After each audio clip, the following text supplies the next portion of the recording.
hindi talaga makontento itong mga dilawamping CPP na pag-awayin ang tambalan ng Marcos Duterte. Ito naman ngayon si Nery Colmenares nagsasabi, parang nambubuyo ba? Ito ay sinabi ni Nery Colmenares. Yan. Pakita ko yung picture. Yun. Ayan, si Nery Colmenares. Ano sinabi nito ni Nery Colmenares? Takot siyang bumangga sa mga Marcos? Yan ang sinabi ni Nery Colmenares. Tigas. Alam nyo mga kutsero, kasi nga, magkaalyado. Huwag niyo pag-awayin kaya hindi nagbabanggaan. Kaya nagtataka rin ako sa mga ibang loyalista tsaka DDS, pinag-aaway niyo yung dalawang kampo eh. Walang ganun. Migil kayo. Ito. Kasi kapag pinag-aaway niyo yung dalawang magkakampi, wala kayong pinagkaiba dito kay Nery Colmenares.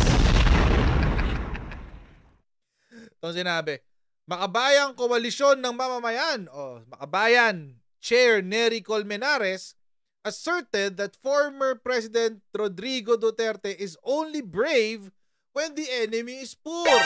Pag mahirap lang daw yung kalaban, doon lang daw siya matapang. Sabi. Colmenares noted that it was the House of Representatives that decided to remove the confidential funds of the OVP and DepEd headed by his daughter, Vice President Sara Duterte. However, Duterte directed his quote-unquote threats, mga kutsero. I don't think there are threats. Alam niyo naman si Digong, mahilig siya sa mga hyperbolic statement. Hyperbolic, sa Tagalog, sa ibang salita, exag. But anyway, sabi, it was the House leadership who decided to cut his daughter's confidential funds. So why only threaten Makabayan? Takot siyang bumangga sa mga Marcos? Alam mo, Nery Colmenares, si Martin Romualdez is not PBBM. And PBBM is certainly not Martin Romualdez. Kailan nyo nakita si PBBM na laging, nalalagay lang siya sa headlines. Bakit? Kasi presidente siya ng Pilipinas. Pero si Martin Romualdez, laging nasa dyaryo, hindi natin alam kung bakit. Laging may coverage ang lolo nyo. Baka kasama yan sa extraordinary expenses. Anyway, matapang lang si Duterte pag mahirap ang kalaban niya. Dati pa matapang si Digong. Dati pa kayo kinakalaban ni Digong eh. Ngayon ka lang nag-react. Di ba? Ngayon ka lang nagsalita ng ganyan. Dati pa kayo kinakalaban. Gusto ni Duterte, siya lang ang may karapatang bumira, pero pag siya na-criticize, nagagalit siya. To threaten those who criticize quote-unquote, wanton spending of public funds in 11 days is a vintage Duterte who is intolerant of dissent and criticism. Di nga. So bago po natin ipagpatuloy ang kwentuhan natin tungkol sa topic na ito, tayo muna ay magsha-shoutout sa mga kaibigan natin sa... Okay, eto na. Sendwave! Ayan, so kayo po ay nasa US, UK, Canada, Italy, France, Spain, Ireland, and Belgium at gusto nyo magpadala sa Pilipinas ng para sa inyong mga minamahal sa buhay, nang wala pong remittance fees, gamitin nyo na po si Sendwave. Ang gagawin nyo lang ay download ng Sendwave app, gawa kayo ng account, ilagay nyo ba account details nyo dyan, at pwede na kayo magpadala sa GCash, cash pickup, through pawn shops at iba't ibang mga bangko rin sa bansa. At kapag ginamit nyo rin po ang aking promo code na Coach Jared, ay makakuha kayo ng karagdagang $20 free credit. Tagtantin yan para sa inyong mga minamahal sa buhay. Kaya mga kutsero, gamitin na po si Sendwave for all of your remittance needs. Ayan mga kutsero, game! Alam naman natin kung ba't ayaw nyo ng confidential funds Nery Colmenares. Kasi nga, gagamitin yan para ubusin ang grupo nyo, CPP, NPA, NDF. At kapag sinabing ubusin, doesn't necessarily mean na papatayin kayo. Hindi ganun yun. It's not one and the same. Syempre, takot na takot kayo kasi at sa totoong buhay, hindi talaga buhay nyo ang namimiligro. Hanap buhay yan. Hanap buhay nyo ang namimiligro dahil sa gusto mangyari ni VP Sara. We urge the House leadership to take action and defend its members and the House of Representatives itself from this attack by the Duterte camp. Martin, Kong Martin, anong sasabihin mo ngayon dito? Inuudyokan ka na ng friends mo. Inuudyokan ka na ng friends mo, di ba? Nag-courtesy call pa kayo. Gumalaw ka raw. Galaw-galaw daw, sabi. Pagtanggol mo raw yung mga miyembro mo. Sabi. Mali ka kasi ng diskarte doon, Kong eh. Dapat di ka nakipag-alyansa sa makabayan. O ngayon, nangyayari. Sabi, Colmenares said Duterte, who no longer has immunity against lawsuits, should be held liable for grave threats, quote-unquote, after threatening on national television ACT Teachers Party List Representative Franz Castro and other Makabayan Bloc members who are against the confidential fund. Siyempre, mga kutsero, para sa mga katulad ni Martin Romales, ni Nery Colmenares. Ito, publicity lang. Publicity lang yan. Hintayin natin yung totoong kaso. Hintayin natin yung totoong kaso kasi I doubt na mag-file to ng kaso. And even if mag-file sila ng totoong kaso, I don't think it's going to be taken seriously by the public. Mukhang hindi ito sasarosoy ng publiko. Bakit? Alam naman natin kung bakit. Alam na natin kung ba't gigil na gigil ang Makabayan Bloc kaya sa pamilyang Duterte, sa mag-ama. Di ba? Kasi nga, sila lang talaga yung tumutok laban sa CPP, NPA, NDF. In fact, in-endorse na nga, unofficially, in-endorse ni President Bongbong Marcos si VP Sara bilang co-chair ng NTF-ELCAC. Parang sinasabi ba na, VP Sara, ikaw na bahala dyan, ha? Total naman, gigil na gigil ka dyan, ikaw na bahala. Parang ganun yung nangyari. Kaya gigil na gigil kayong tanggalan ng pondo, yung confidential funds. It's not because it is corrupt, hindi dahil illegal, hindi dahil sa corruption, hindi dahil for anything. It is because kayo, hanap buhay nyo ang tatamaan. Pero syempre mga kutsero, isa pa sa mga gustong mangyari nitong mga grupo, mga dalawamping CPP, tulad ni Nery Colmenares. Kasi pwede naman yan sabihin to nang hindi dinadawit yung pangalang Marcos. But he did. It seems, dito sa statement na to, gusto niyang udyokan si Digong, si former president. Na, lumabang ka na, hawakan mo nga sa tenga, wala ka pala Makabayan Bloc ka lang Wala ka pala, pagdating sa mga Marcoses, wala ka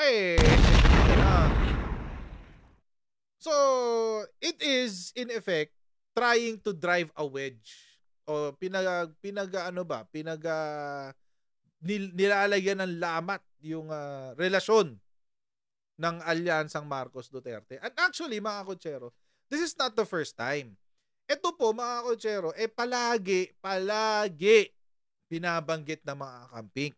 It is as if, pag paulit-ulit nilang sinabi ito sa media, paulit-ulit na sinabi sa balita, etc., etc., it will become true. Na magiging totoo. Pag paulit-ulit na sinabi, magkaaway na yan, nailamat na, etc., etc., magkakatotoo. Not necessarily. Paulit-ulit yan. Tulad nito, si Ronald Llamas, ang nachichismis na boyfriend daw ng isang senador. Chismis lang yan. Gawa sabihin kung sino. Pero napasa ko kanina. Chismis lang yan. Ito, tulad ng sinabi ni Ronald Llamas. Na kinukuha ngayon sa administrasyon ay ginagamit panlaban kay VP Sara. Hindi natin na pag-usapan to. Wala naman tayong sinasabi dyan. Wala naman yung sinasabi. Hindi naman natin sinasabi na yung administrasyon ay kontra kay Sara. No?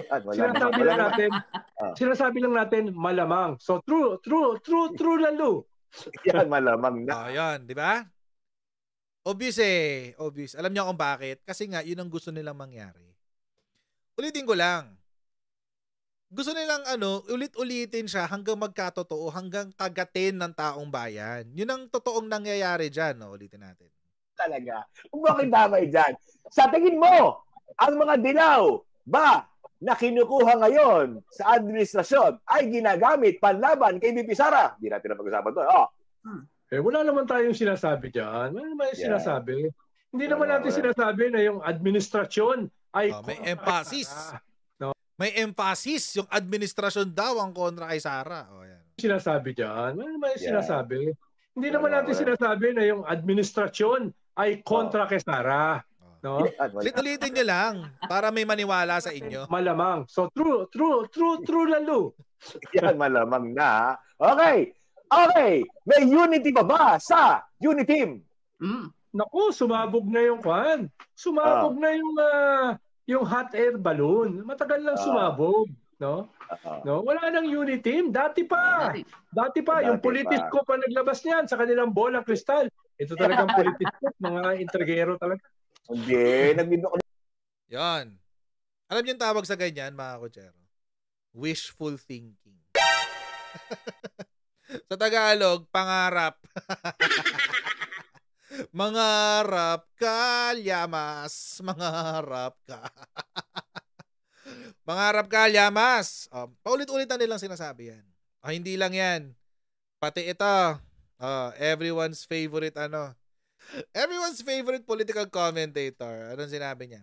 Hindi ko na papasahin yung buo, no? Pero itong buong article na to, tungkol daw sa pagkakaiba ng kung paano daw, what do you call this? Hinarap ng President Bongbong Marcos at ni VP Sara Duterte yung mga kritiko nila. So parang sinasabi ni Richard Heydarian na buti pa si Marcos, mas okay. Pero si Sara ganito, ganyan. Yun. Ganun ang sinasabi ni Richard Heydarian. In not so many words, but that's essentially what he means. So parang talagang itong mga dilawan na to, they're really trying to drive a wedge. Yun nga, gusto talagang basagin yung yung tiwala ng tao sa Uniteam na number 1, nabuo pa yung alyansa ng Uniteam. Pangalawa, na there is actually an alliance. Akala nila this is an alliance of convenience. Yun ang gusto nilang pakita na conveniente lang tong alyansa na to kaya kaya nandiyan yan. That's what you want to think. Yun ang gusto nyo isipin. Yun ang wishful thinking nyo. Yun ang gusto nyo mangyari. Pero iba yung totoo. Iba yung katotohanan.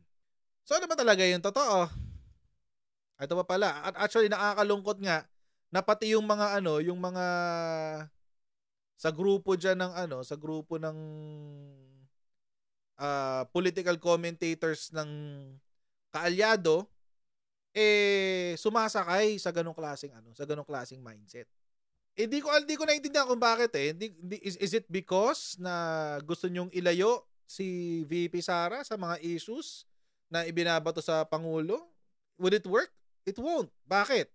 May mga sariling issue na binabato kay VP Sara. Yung confidential funds ba binabato kay PBBM? Hindi. Kay VP Sara lang yun. Yung pagiging traveling president ba binabato kay VP Sara? Hindi. Kay PBBM lang yun. So it won't work. Kapag paghihiwalayin yung image nila, it will essentially accomplish what the Dalawamping CPP want to accomplish. Pag pinaghiwalayin nyo sila, mangyayari yung gustong mangyari ng Dalawamping CPP. Kaya nagtataka ko din dito kay Malutikia na nag-aalaba siya ng mga ganito. Sinabi niya, I would have wanted him to come out and say na no, si VP kasi parati niya kasi si VP parati niya sinasabi 100% tayo dito kay Pangulo, etc. etc. Tulungan natin si Apo. Nakakalungkot dahil pwede mo naman kaagad sabihin yan kay Speaker na itigil nyo na yan, and we know presidents do that. Actually, may video na nakahiwalay dito. Sa tingin ko, ang Uniteam is sa papel na lamang. So, yung mga ganitong klaseng statement coming from supposed allies is not actually working. You're actually working for the detriment of the alliance. Kasi the opposite is true. Yung kabaliktaran ng totoo. Bakit? Kasi very recent si Salvador Panelo, si Attorney Sal Panelo. Anong sinabi? Yung sasabihin na kailangan ipagtanggol si Inday ng administrasyon, hindi na kailangan. Kayang-kaya ni Inday yun. Hindi tatablan yan. Initially lang yan, pero after that, wala na. Tapos, Panelo mentioned the strong alliance between Marcos and Duterte. Personal level, as far as their demeanor shows, ay mukhang okay pa silang dalawa. So, hindi ko alam kung bakit may mga kaalyado who are also sowing intrigues. For what? Akala nyo ba ma-accomplish nyo yung political ends nyo kapag ginawa nyo yun? It won't. Hindi nyo ma-achieve ang kung anong gusto nyo mangyari sa politika in the future. Kung gusto nyo, if you want to keep the dalawang pink CPP at bay, kung ayaw nyo silang makabalik, dyan lang kayo sa fringe ng society. Kailangan nyong i-maintain itong alliance na to. Otherwise, good luck. Good luck. Ngayon, pag may mga katulad ni Speaker Romualdez who are trying to tread their own way, hayaan nyo sila. Mag-focus kayo dito sa dalawa. Kay BBM tsaka kay Sara. Kasi sila yung tsaka kay Senator Ivy pala, by the way. Kasi siya yung bumuo ng unity, si Senator Ivy. Mag-focus kayo sa kanilang tatlo. Kasi otherwise, kung wala yung tatlo na yan, walang unity. Yung iba dyan sa tapaligid, si Kong Martin, si GMA, at iba pang mga nasa paligid nila, mga naisabit na lang yan. Kasi, nung panahon na eleksyon, yun yung malakas eh. So, anong gagawin? Diba? So, ayun, mga kutsero. On a personal level, okay naman silang dalawa. Sino lang ba naglalagay ng mali siya? Eto, yan, si Colmenares, si Llamas, etong si Heydarian. Tsaka recently, si Tequia. Why do you do that? Di ko naiintindihan. But anyway, what else? Another proof na stable ang Uniteam, ang alyansang Uniteam. Ito, yung sa statement ni VP Sara tungkol sa confidential funds nung yung una pang nabubuo yung issue. Anong sinabi niya? I want to express my heartfelt gratitude to President Ferdinand Marcos Jr. and to several officials of the Marcos administration who stood by the office of the Vice President as it faced the storm of attacks on the 2022 confidential funds. So ano yung sinasabi nila na hindi ko naiintindihan yung sinasabi nila na may away daw or may lamat na. Yun yung gusto nila. Yun yung gusto nilang mangyari. And kung maniniwala tayo dito, you're feeding into the narrative ng mga dilawan, mga CPP, mga dilawan. O yan, mga taong katulad nila. Kung maniniwala kayo dyan. Ano pa? Case in point. September 12. Sa pagdiriwang ng kaarawan ni Pangulong Ferdinand Marcos Jr. bukas, September 13, nagpaabot ng mainit na pagbati ang mga Pilipino sa pamamagitan ng 10 satellite offices ng Office of the Vice President. May pa-video pa yan, guys. Ayan. Tanggalin ko na lang yung audio para baka kasi yung audio baka copyrighted. Ay. Ayan. May pa-video pa, guys. May pagbate, Bongbong Marcos, malamugin nga salamat sa libreng lechon manok. Libreng lechon manok.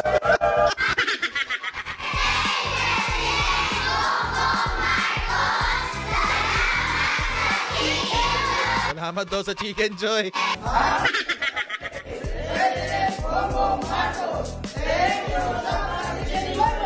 Salamat sa Chicken Joy. Pa-Chicken Joy naman dyan.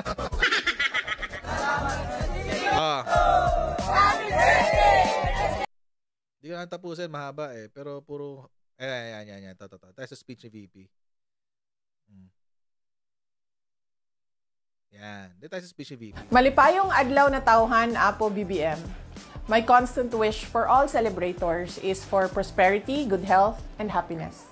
But I will add success to my wishes for you. I want you to succeed as president because it would mean the strength, stability, and security of our beloved homeland. Always remember that it was not a Marcos only or Duterte diehard vote. It was a vote for Bongbong and Sara. And it will never happen again in history. It was a uniteam vote by all peace-loving Filipinos. Kaya kami ay solid na nasa likod mo, sumusuporta sa iyong pangitain ng bagong Pilipinas. I wish you prosperity, good health, happiness, and success. P.S. Meron daw dinner sa September 12 at syempre parang motorcade lang yan. Wala ako, automatic. Alam mo na yan. Ikaw na mag-represent sa akin sa birthday dinner mo. Mabuhay ka. Happy birthday. Ayun. Always remember that it was not a Marcos only or Duterte diehard vote. It was a vote for Bongbong and Sara. Sana maintindihan natin lahat to. No? Ito yung kinakatakot ng mga dilawamping CPP. Itong parte na to. Yan. Recognize nila yan. Kaya didikdikin nila yan. Gagamitin nila lahat ng pwede nilang gawin, sabihin, para mapasinungalingan nila na totoo yan. So what else are you going to expect? Natural, yung mga taong katulad ni Colmenares, gagamitin yung mga sinabi niya na yan para i-provoke si former President Duterte na awayin si Presidente Bongbong. Why? It's their only recourse. Wala na silang ibang pwedeng gawin para basagin ang pagtitiwala ng tao sa Unity. Kasi as long as buo ang Unity, as long as buo yung alyansang Marcos at Duterte, and by the way, sa mga taong hindi nakakaintindi, nung sinabi ni VP Sara na it will never happen again, yung tambalang Marcos Duterte, because si PBBM tumakbong presidente, si VP Sara tumakbong vice-presidente. Ibig sabihin, hindi na mauulit yon ever. Kasi one time lang pwede ma-elect ang presidente. Kasi may mga aanga-anga sinasabi, wala, iniwan na ni VP Sara si presidente kasi sinabi niya, it will never happen again. Ano ba? One time lang talaga natatakbong presidente si Presidente Bongbong Marcos. Kasi one time lang talaga siya pwede. Kaya it will never happen again. O malay nyo, yung next time, Duterte Marcos. O, pwede. Lalong iiyak ang mga dilawan yan. Good luck. Diba? Kaya mga kutsero, wag tayong wag tayo masyadong papaapekto sa mga tao na gustong basagin yung alyansang Marcos Duterte. It's okay to criticize. Walang problema na every now and then, pupunahin natin ng mga Marcoses, yung administrasyong Marcos, pupunahin natin si Presidente, pupunahin natin si Senator Amy, pupunahin natin si VP Sara, pupunahin natin mga kaalyado nila. Every now and then, nangyayari talaga yun. Walang problema doon, that's okay. Pero kasi, ang gustong gawin ng mga makakaliwa, tsaka nung iba dyan na kaalyado naman, ewan ko lang kung bakit ganun magsalita, talagang paghiwalayin yung dalawa. Not only in image, but in person. As in, bilang tao. And again, fair warning to everyone. Kapag nangyari po yun, hihandaan nyo na, babalik sa dati yung estado ng Pilipinas. Before, pre-PRRD and pre-PBBM. Good lang. So, hanggang dito lang po tayo sa video na ito. Maraming pong salamat sa inyong patuloy na pagsuporta sa ating channel. Please don't forget to subscribe sa Coach Jared YouTube channel. And paki-follow na rin po ang ating Facebook page para lagi po kayo updated sa mga ganap na aking buhay. And I'll see all of you in our next video. Bye everyone. See you next time.